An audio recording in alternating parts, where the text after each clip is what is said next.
विधायला ते जाणार होते, मात्र जे अडवणूक करण्यात आली जसं महाराष्ट्रातून करण्यात आली. आता काही फोटो ट्विट केले जातात, त्यामध्ये ब्रिजभूषण सिंह यांचे फोटो शरद पवारांसोबत आढळतात. त्याच्यामध्ये काय म्हणाल, मनसेने फोटो ट्विट केले? मनसेने ट्वीट करून इशारा दिला असेल तर समझने वाले को इशारा काफ़ी है की उत्तर प्रदेशच्या अयोध्या दौऱ्याच्या संदर्भात भारतीय जनता पार्टीनी महाराष्ट्राच्या देवेंद्रजी असतील आम्ही सर्वांनी अतिशय स्पष्ट भूमिका आणि आशय व्यक्त केला होता की प्रभू रामाच्या दर्शनेला अयोध्येला जाताना जात पात धर्म रंग वंश वय उंची वजन हे न पाहता प्रभू रामाचं दर्शन घेण्याचा अधिकार प्रत्येकाला आहे आणि ही आमची भावना होती. आज ज्या पद्धतीने मनसेच्या वतीने तो फोटो ट्विट केला गेला आहे याचा इशारा अतिशय स्पष्ट आहे. भाजपचे खासदार आहेत आणि भाजपचे खासदार मग शरद पवार यांच्या इशाऱ्यावरून काम करतात का, असा एक प्रश्न आता मग या निमित्ताने शरद पवारांच्या इशाऱ्याने भाजपचे खासदार कधीच काम करणार नाही. पण आपल्याला माहिती आहे की जिथं कुठं अशा पद्धतीने असंतोष भडकवायचा असेल तेव्हा आपल्या राज्यातील एका नेत्यांचा पुढाकार नेहमीच असतो. मग कधी राज ठाकरे साहेबांना एखाद्या ठिकाणी माननीय मोदीजींच्या बद्दल असणारा आदरभाव कमी करण्याच्या बाबतीत असेल किंवा उद्धव ठाकरेजी यांनी भारतीय जनता पार्टीसोबत युती करून निवडणूक लढवल्यानंतर त्यांना राज्यामध्ये सत्तेसाठी बैमानी करण्यासाठी 16 ऑक्टोबर 2021ला पत्रकार परिषदेमध्ये माननीय पवार साहेबांनी अतिशय स्पष्टपणे सांगितलं की मी उद्धव ठाकरे साहेबांचा हात वरती केला, जबरदस्तीने हा मुख्यमंत्री केला. आणि आपल्यालाही माहिती आहे की ज्याला गाडी चालवता येत नाही त्याच्या हातात गाडीचं स्टेअरिंग दिलं तर अपघात निश्चित आहे आणि ज्यांना मुख्यमंत्री व्हायचंच नव्हतं त्यांच्या हातात राज्याची सूत्र देणं हे राज्याच्या विकासासाठी घातक आहे हे माहीत असताना पवार साहेबांनी जबरदस्तीने हात वरती केला आणि आज महाराष्ट्र हा समस्यांचा सामना करताय, समस्यांचा डोंगर उभा झाला आहे. मनसे नेते संदीप देशपांडे यावरून असं म्हणतात की संबंध कितने गहरे आहेत. नाही ठीक आहे, त्यांनी ट्विट करून एक इशारा दिला.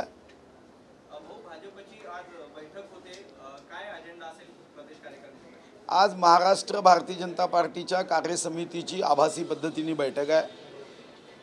2 महत्त्वाच्या विषयावर या बैठकीमध्ये मंथन चिंतन होणार आहे.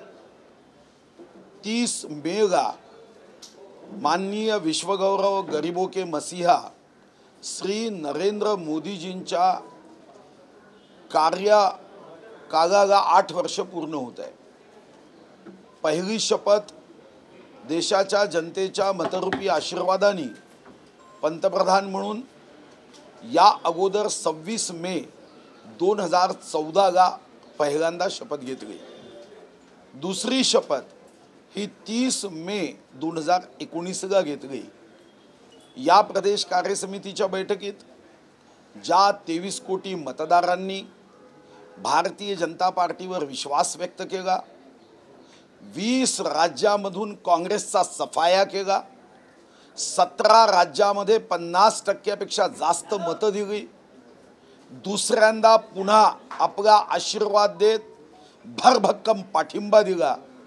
8 वर्षामध्ये जनहिताची, लोकहिताची, देशाच्या सेवेची, या देशाचा गौरव वाढवण्यासाठी, या जगामध्ये हा देश कप्तान व्हावा यासाठी केलेले निर्णय कार्यक्रम हे गावापर्यंत पोहोचवण्याच्या दृष्टीने या बैठकीत नियोजन होणार आहे.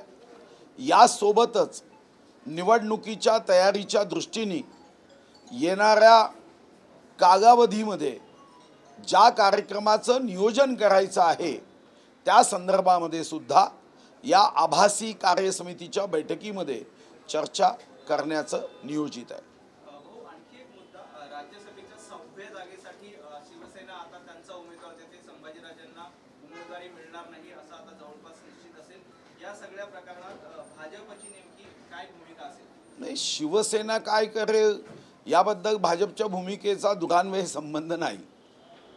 आमचा शिवसेनेशी तेव्हाच संबंध येतो जेव्हा शिवसेना जनहित विरोधी निर्णय करते, महाराष्ट्राच्या विकासाच्या ऐवजी प्रगतीच्या ऐवजी अधोगतीचा मार्ग पत्करते, तेव्हा शिवसेनेच्या संदर्भात आमची भूमिका असेल. शिवसेनेने कुणाला तिकीट द्यावी, त्यांनी चुकीच्या माणसाला तिकीट देऊन शिवसेना संपवण्यासाठी ते स्वतःच पुढाकार जर घेत असतील तर आम्ही तर स्वागत करू. आम्हाला त्यांच्याबद्दल सांगण्याचा काही कारण नाही. भारतीय जनता पार्टीने आपण किती उमेदवार उभे करावे, कोणाला तिकीट द्यावी या संदर्भात साधारणतः आज आम्ही चर्चा करण्याचा विचार करतोय. आज उद्या यावर चर्चा होऊन जाईल. दुसरीकडे संभाजीराजे असंही म्हणतात की मी जेव्हा मुख्यमंत्र्यांना भेटलो तेव्हा ते असे म्हणाले की छत्रपती घराण्यांचा मान राखला जाईल. कदाचित असं होऊ शकतं का की संभाजीराजे नाही, मी जसं म्हणालो हा शिवसेनेचा व्यक्तिगत प्रश्न आहे. शिवसेनेने उद्या छत्रपतीच्या घराण्याचा मान ठेवण्यासाठी जर तिकीट दिली, त्यांना मोठं मानाचं पद दिलं तर त्याला भाजपचा आक्षेप असण्याचं काही दुरान्वय कारण नाही. भाजपचा उमेदवार असेल का त्याबद्दल आज देवेंद्रजी आणि आम्ही एकत्रित बसून त्यावर चर्चा करणार आहोत. 14 महानगरपालिकेच्या निवडणुकीचे आरक्षण जे आहे ते सोडत काढण्यासाठी निवडणूक आयोगाने सांगितलेलं आहे. मात्र ओबीसी आरक्षण व्यतिरिक्त हे निवडणूक होतं, त्यामुळे कुठेतरी नाराजी दिसून येते सगळ्या गोष्टीकडे. कारण की शरद पवार सुद्धा निवडणूक आयोगाचे मदन आहे त्यांना देखील भेटणार आहेत बोललं जातं. महाविकास आघाडी ही ओबीसी राजकीय आरक्षणाची मारेकरी आहे. संवेदनशून्य, निर्दयी, उदासी, षडयंत्रकारी, सूड घेणारं सरकार हे 1 मे 1960 नंतर हे पहिलं सरकार आहे. आम्ही एकदा नव्हे अनेकदा सांगत होतो की सुप्रीम कोर्टामध्ये तुम्ही तारखेवर तारीख घेतात. एखाद्या मंत्र्याला अटक झाली, जेवढे गंभीर होता तेवढे ओबीसी बांधवांच्या राजकीय आरक्षणाच्या संदर्भात काय होतं की तुम्ही केंद्राकडे बोट दाखवता. याची जाणीव किंवा माहिती सरकारला होती की माननीय सन्माननीय देवेंद्र फडणवीसजी मुख्यमंत्री असताना विश्वगौरव नरेंद्र मोदींजींना पत्र पाठवून त्यांनी डेटा मागितला. उत्तर आलं की यामध्ये असंख्य चुका आहे. माजी पंतप्रधान मनमोहन सिंगांनी 2011ची जनगणना करताना जशा काही चुका काँग्रेसनी या देशामध्ये करून ठेवल्या तशीच एक चूक मनमोहन सिंगजी पंतप्रधान असताना केली. जनगणना ज्या पद्धतीने शास्त्रीय दृष्टिकोनातून करायची होती ती केलीच नाही आणि त्या डेटामध्ये त्या सांख्यिकीय माहितीमध्ये असंख्य चुका होता. 2 वर्ष तारखेवर तारीख 8 तारखा, वकिलांना पैसे द्यायचे नाही, काही झालं की केंद्राकडे बोट दाखवायचं आणि यातून महाराष्ट्रावर ही परिस्थिती आज ओढवली आहे. अतिशय दुर्दैवी बाब आहे, दुःखद बाब आहे की सरकारने आपली जबाबदारी आपली दायित्व हे न स्वीकारता कोर्टामध्ये योग्य पद्धतीने या आरक्षणाच्या केसची लढाई न करता तुम्ही जर ॲफिडेव्हिट वाचलेत या राज्य सरकारने सुप्रीम कोर्टात दिलेले तर लक्षात येईल की सरकार नाकर्त तर आहेच, नादान आहे. यांच्या कारणाने आज ओबीसी बांधवांचं राजकीय आरक्षण संपलं आहे. आमची आजही मागणी आहे की सरकारने गंभीर व्हावं. या मध्य प्रदेशच्या धर्तीवर जसं तुम्ही गरिबी हटवण्यासाठी इतर मुख्यमंत्र्यांशी संपर्क करत नाही, आतंकवाद संपवण्यासाठी करत नाही, बेरोजगारी संपवण्यासाठी इतर मुख्यमंत्र्यांशी संपर्क करत नाही, पण मोदींना हटवण्यासाठी मात्र तेलंगणाच्या सीएम सोबत चहा पिता, नाश्ता करता, तामिळनाडूच्या सीएम सोबत संवाद करता, पश्चिम बंगालच्या सीएमचं कौतुक करता. आता एकदा तर ओबीसी बांधवांच्या राजकीय आरक्षण टिकवण्यासाठी एक मंत्रिमंडळाची उपसमिती मध्य प्रदेशच्या मुख्यमंत्र्यांकडे पाठवा. अकड करू नका. त्या पुष्पाचा डायलॉग मारून झुकेगा नाही, झुकेगा वही जिसमें जान है, अकड़ तो मुर्दे की खास पहचान है. तुम्ही जा, शिष्टमंडळ न्या, मध्य प्रदेशने राजकीय आरक्षण कसं टिकवलं याचं मार्गदर्शन घ्या. शिकायला काही मोठेपणाचा आव आणण्याची गरज नाही. तिथून शिकून या आणि राजकीय आरक्षण टिकवण्यासाठी इथं निर्णय करा. या निवडणुका ओबीसी बांधवांच्या राजकीय आरक्षणाशिवाय घेणं हेच अतिशय गैरबाब आहे. त्या पेट्रोल जाऊन तू काही हा पेट्रोल डिझेलचे भाव दर ज्या पद्धतीने केंद्राने कमी केले मात्र राज्याने कमी केले. राज्य सरकारनी 1 रुपया 1 पैसा कमी केला नाही. केंद्राने जो कर कमी केला, आपल्या राज्यामध्ये 26%, काही जिल्ह्यांमध्ये पेट्रोलवर वॅट आहे, काही जिल्ह्यांमध्ये 25% वॅट आहे, डिझेलवर 24% आणि 21% वॅट आहे. केंद्र सरकारचे जेव्हा दर कमी होतात तेव्हा आपल्या महसुलामध्ये आपल्याला काही घट सोसावी लागतेच. आणि म्हणूनच तुम्ही बघितलं असेल, जर तुम्ही ट्विट बघितलं सरकारचं, माहिती जनसंपर्क कार्यालयाचं, 2 रुपये 8 पैसे असं कधी कमी होते का? मी सुद्धा अर्थमंत्री म्हणून देवेंद्रजीच्या सूचनेनुसार पेट्रोल डिझेलचे भाव कमी केले. असे काय 2 रुपये 8 पैसे 1 रुपया 44 पैसे कमी होते का? 2 रुपये कमी होईल, 2.5 रुपये कमी होईल, 3 रुपये कमी होईल. हा कोणता 2 रुपये 8 पैसे आणि 1 रुपया 44 पैशाचा आकडा काढायचा? याचं कारण असं आहे, हा राऊंड फिगरमध्ये आकडा एकाच कारणाने नाही, यांनी 1 पैसा कमी केला नाही. मी अधिकाऱ्यांना विचारलं काही नसती तयार आहे का? एकही नसती तयार नाही. पण कोणाच्या तरी सुपीक डोक्यातून ही नापीक कल्पना निघाली जनतेला फसवण्याची. आणि जो केंद्राने 9 रुपये 50 पैसे कमी केल्यावर आपला आपोआपच वॅट, कोणताही निर्णय करण्याची आवश्यकता नाही, कमी होतो, तो ट्विटर हँडलवरून जनतेमध्ये ट्विट केला. लोकांनाही आश्चर्य वाटलं की 2 रुपये 8 पैसे आणि 1 रुपया 44 पैसे कसे कमी केले. 8 पैसे हे आता कमी करून आता राऊंड फिगरमध्ये कमी न करता, आणि जेव्हा मग या बाबतीमध्ये आम्ही माहिती घेतली तेव्हा लक्षात आलं की ही बेईमानी आहे, जनतेला फसवण्याचं षडयंत्र आहे. पेट्रोल डिझेलमध्ये 1 पैसा कमी केला नाही. जो इफेक्ट 9 रुपये 50 पैसे कमी झाल्यावर आपोआपच येतो, तो इफेक्ट म्हणजे आम्ही जनतेला सूट दिली असा भास आणला. मारायची चिमणी आणि वाघ मारायचा आव आणणारा जसा शिकारी आहे, तसं हे बेईमान सरकार आहे. सर, हिंदी में जानना चाहेंगे कि जिस तरह एमएनएस ने जो है वो फोटो ट्वीट किया है, उन्होंने कहा कि गोंडा के सांसद ब्रजमोहन सिंह और शरद पवार के कुछ गहरे संबंध हैं, जिस वजह से राज ठाकरे को अयोध्या जाने के लिए उन्होंने रोका है. क्या कहेंगे? हमें क्या कहना है, वो तो मनसे ने कह दिया. अब उसके आगे हमें क्या कहना है? हो भी सकता, क्योंकि शरद पवार साहब के बारे में ऐसा सभी लोग देश के लोगों का ये शरद पवार जी कर सकते हैं, ऐसी सोच है, वही मनसे की सोच है. तो मुझे लगता है इसमें हमने कोई भाष्य करने की आवश्यकता नहीं. जो फोटो ट्वीट किया गया है वो बहुत कुछ बताता है. जो आज बैठक है उसमें क्या क्या? इस बैठक में विश्व गौरव, गरीबों के मसीहा नरेंद्र मोदी जी के 8 वर्ष पूर्ण हुए. 8 वर्ष पूर्व 26 मई 2014 को पहली प्रधानमंत्री की शपथ माननीय नरेंद्र मोदी जी ने ली थी. दूसरी बार शपथ 30 मई 2019 को ली.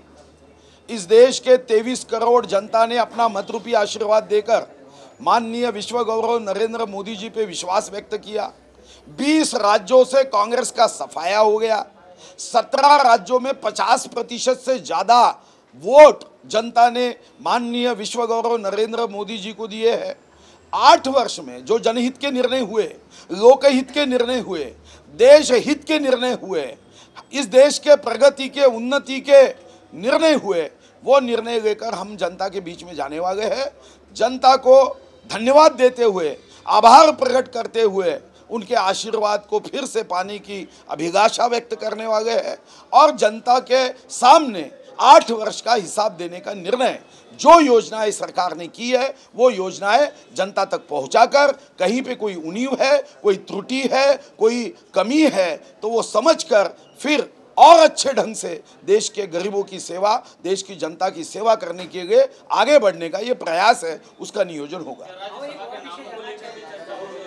राज्यसभा के नामों को लेकर प्रदेश समिति के, कार्य समिति के इस बैठक में चर्चा नहीं होगी, मगर आज या कल हमारी कोर टीम की बैठक होगी, उसमें पूरी तरह से इस विषय में चर्चा होगी. और जिस तरह से ईडी ने कोर्ट में चार्जशीट फाइल की है, वहाँ पे नवाब मलिक और दाऊद का लिंक सामने आया है। हालांकि लगातार बीजेपी इस्तीफे के भीतर नवाब मलिक को इस्तीफा नहीं दिया। बेशर्मी की हद होती है। सरकार ने सारी हदें पार कर ली है। खुर्ची पे इतना प्रेम है कि वो जैसे खुर्ची के बिना उनका जीवन अधूरा है। आज जब आतंकवाद के बारे में कोई भी पार्टी हो, गंभीरता से हमने सोचना चाहिए। जिस व्यक्ति का नाम बॉम्ब स्फोट के आरोपियों के साथ जोड़ा जाता है, और ये बात भी इस देश में कई बार हुई है कि जब कोई आरोप होता है तो उसके बाद जब तक आरोप से वो निर्दोष मुक्त नहीं होते तब तक उन्होंने बाजू में हटना चाहिए। हमारे लिए हमारे ज्येष्ठ नेता अडवाणी जी का बहुत अच्छा उदाहरण है कि उनका हवाला में नाम आया तो 18 महीने वो संसद में नहीं है। मुझे लगता है कि अपेक्षा थी कि जो पवार साहब बहुत वर्ष लोकसभा में अडवाणी जी के साथ रहे तो कम से कम उनसे कुछ गुण लिए होंगे, मगर आज हम जब नवाब मलिक का त्यागपत्र लेने के लिए सरकार जो भाव व्यक्त कर रही है वो भाव इस देश के लिए हानिकारक है। आतंकवाद से जुड़े हुए व्यक्ति को मंत्रिमंडल में हमने नहीं, उन्होंने ही निकाल देना चाहिए। अनिल देशमुख जी को आप निकाल सकते हो, आप संजय राठौड़ जी का त्यागपत्र ले सकते हो, मगर मतों के तुष्टीकरण के लिए एक विशिष्ट धर्म के सामने उनके घुटने टिक जाते हैं। ये दुख की बात है। ये देश निश्चित रूप से इसकी शिक्षा चुनाव में देगा। हो, एक शेवटचा प्रश्न. संभाजीराजे कोल्हापूरमध्ये असं म्हणालेले आहेत की माझी मुख्यमंत्र्यांसोबत चर्चा झालेली आहे, सविस्तर बोलणं झालेलं आहे, पुढे काय करायचं ते ठरलं आहे. मला विश्वास आहे ते छत्रपती घराण्याचा सन्मान आहे.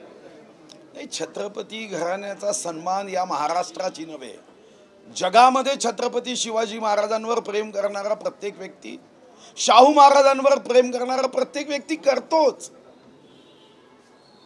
तिकीट आणि सन्मान याला जोडायची गरज नाही. तिकीट हा अलग भाग आहे आणि छत्रपती शिवाजी महाराजांचा, शाहू महाराजांचा सन्मान प्रत्येकाच्या मनाच्या हृदयात आहे, कोणत्या जातीचा असो, धर्माचा असो, रंगाचा असो, वंशाचा असो. आणि म्हणून मला वाटतं की तिकीट आणि सन्मान जोडणं हे गैर